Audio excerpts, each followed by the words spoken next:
Toute la vie, si on devait le résumer en quelques phrases, simplement, on pourrait dire que c'est simplement l'histoire d'un homme, en fait. C'est l'histoire d'un être humain que l'on voit naître, grandir et mourir. Et entre-temps, on le voit devenir un artiste, voyager. C'est une pièce sur la condition humaine et cela est ramené à 2 heures de temps. Comment on peut arriver à raconter l'histoire d'un homme à l'intérieur de 2 heures de temps et sous une forme à la fois ludique, puisqu'on passe par à la fois le chant, la danse et le théâtre. Donc c'est cette capacité à user de tous les moyens qui sont donnés dans tous les moyens artistiques, de manière à raconter qu'est-ce que c'est que la vie humaine, quoi. La pièce se passe dans les années 2050, 2080.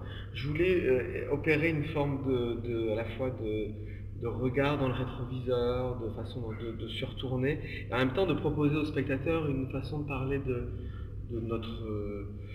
la société actuelle, mais vue à travers le prisme du futur. Le personnage principal s'appelle A-H, point d'exclamation.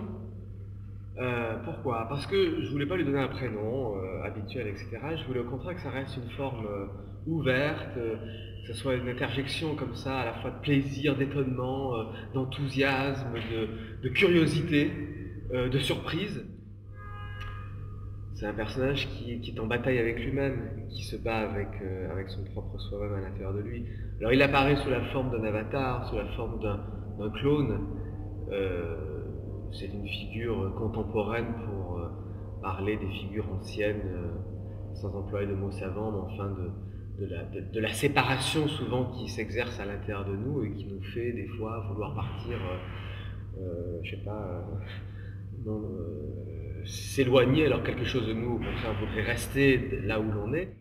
Donc lorsque le personnage principal voyage à travers le monde, régulièrement, on passe d'un fjord au pôle Nord à un désert du Nevada, à des cascades en Thaïlande, etc.